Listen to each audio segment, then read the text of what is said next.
Montecristo is one of the most famous and trusted brands in the cigar world today, and among the most popular is the Montecristo Classic cigars. First manufactured in 1935 Cuba by Alonso Menendez and Pepe Garcia, this brand is currently manufactured in the Dominican Republic and is now in the skilled hands of Altadis USA, who controls its distribution and marketing in the United States. This brand was inspired by the adventure novel The Count of Monte Cristo by Alexander Dumas. Back in the day, cigar rollers working in the factory would have literature read to them by lectors to pass the time, and The Count of Monte Cristo was a long-time favorite. The Montecristo Classic series is made with the highest-grade Connecticut shade wrappers and the finest blend of Dominican filler and binder tobaccos. These classic mellow-tasting masterpieces have the perfect blend, solid construction, and well-balanced flavors of cedar, nuts, coffee, spice, earth, and subtle sweetness to create an unforgettable smoking experience anyone can enjoy. Hey, look at these. These are Montecristo's mini cigarillos. This is the Classic series.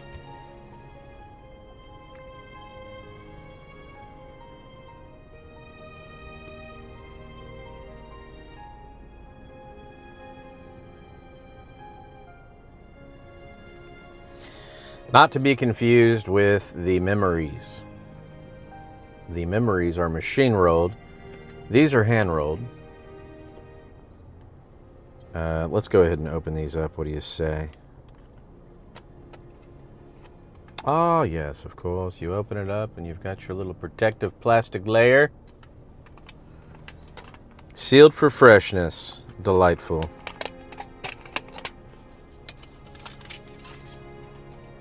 Then you've got your cute little Montecristo little things in there right there, buddy. Yes, sir. 20 of them bad boys. Let's have one.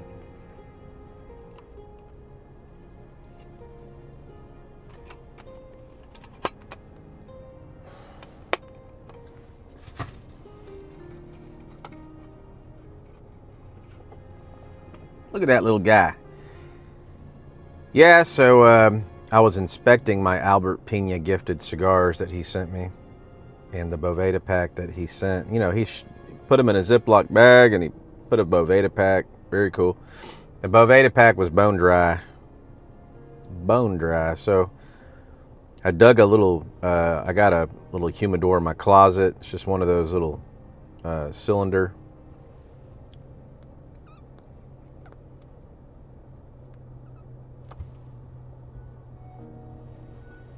I'm lighting this damn thing like a cigar. That was nice.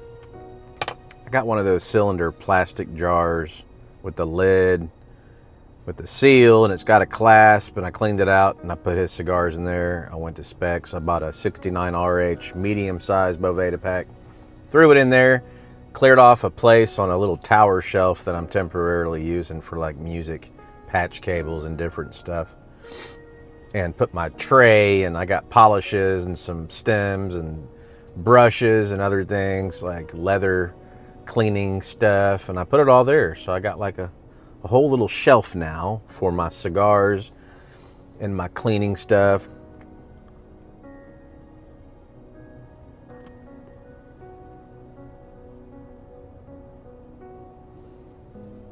So I'm gonna let those cigars rest because they probably need it. I feel kind of like I abused. I was slightly abusive and careless to the very lovely gift that Albert Pena sent me. I apologize, Albert. Those are going to bounce back in no time, baby. And I've yet to smoke the cigars, any one of the cigars. I have a lot of stuff he sent me I haven't popped a 10 on yet. However, I did pop the 10 of the Plum Pudding Special Reserve. I smoked 2 bowls out of it. I attempted a late night review on that like last weekend or the weekend before last. I can't remember. It just went south. And then I wanted to smoke a Burley because I'm not super into English, and I went ahead and reviewed the Burley Flake number 4, which my opinion on that stuff has changed. It's the last 2 or 3 times I've smoked it. It has a really scratchy, back of the throat kind of thing going on that it really wasn't doing to me before for some reason. I think it may be because the ghosting I had in my pipe had some odd effect on it, or maybe just my sinuses, I don't know, but it's lost a lot of points in my opinion. So far I would say that even though I had some high moments with Burley Flake number 4, I think the way the Dark-Fired Kentucky is interacting with the Latakia, it's doing something weird to some weird throat feel, and even the retrohale has a weird kind of edge to it I don't like.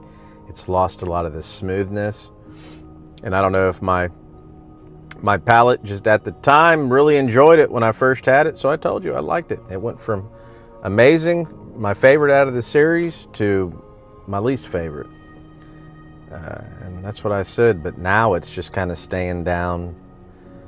It's been more reliably unpleasant than it has been pleasant, so I think it's pretty safe to say that Burley Flake number 4 has turned out to be my least favorite from the series thus far. But on to this. I am enjoying this.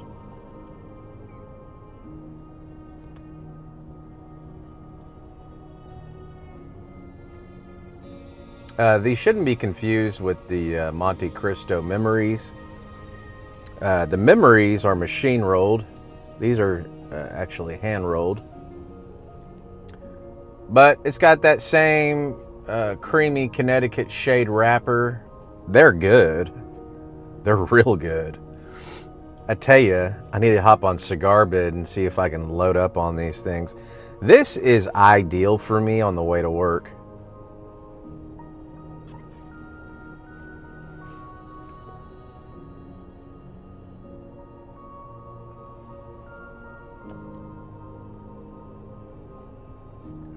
But it reminds me of Al Pacino in Scent of a Woman, when Charles went over there to interview for the job. I don't know if y'all, I'm sure most of y'all have seen that movie. He's back there drinking his bullshit crap-ass Jack Daniels and smoking these. But that is such a damn good movie.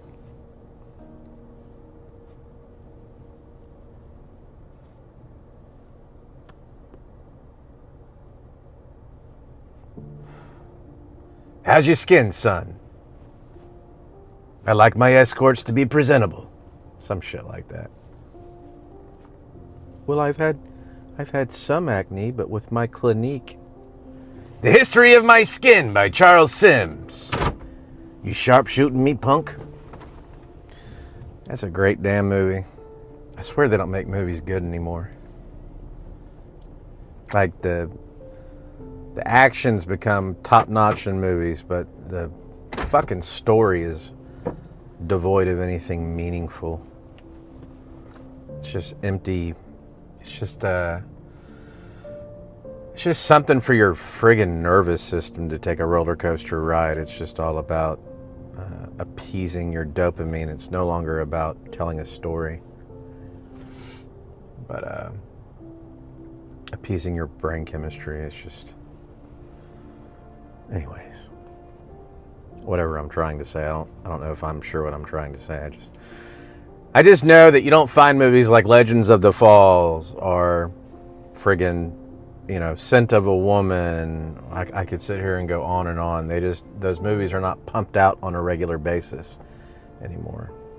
I think AI is writing movies now, and that's why they're all so damn similar.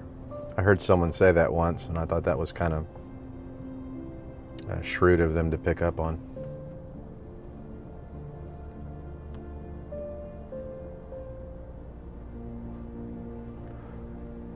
This is really good.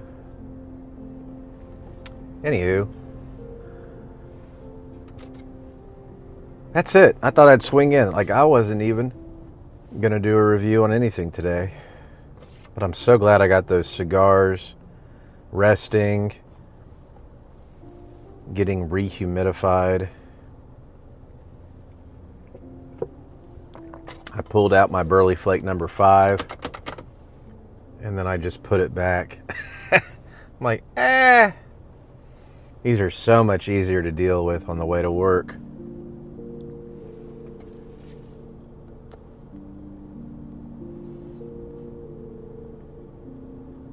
Smooth, sweet, creamy, like a real soft Connecticut, but it produces a lot of smoke. Your typical creamy Connecticut wrapper.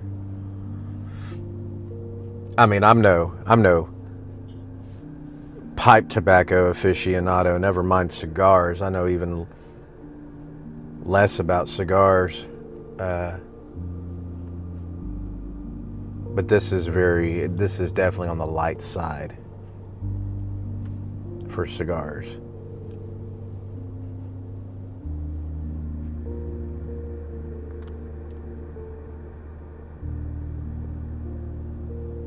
Not ultra light, like some of that cheap White Series Montecristo crap, but pretty delightful, I will say, for a quick little smoke and a pinch with a cup of coffee in the morning. You know, you don't want to take a $7 stick out or a $30 stick out and smoke it because you're going to work. What a waste of time. Boom! There's your itch. Anywho, that's about all I got.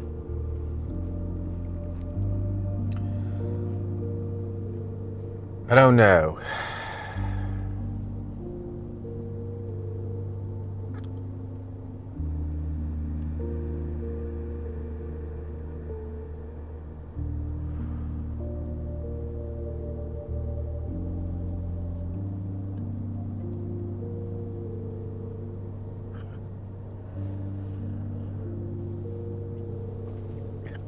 Another line from Scent of a Woman is when they get to the Waldorf Astoria, and famous hotel, which I think had been turned into condos now, 2-3 years ago, which is a shame. But upstate New York, the Waldorf Astoria, him and Charles Sim went over there, and they get in the room, and he's like, "Honey, I'm home." And then he asks Charlie, he calls him, "What you drinking?" He said, "I don't use it." And he goes, "Oh, I don't use it." And he goes, "What's useful about it?" Anyways, I'm getting off here. Be well.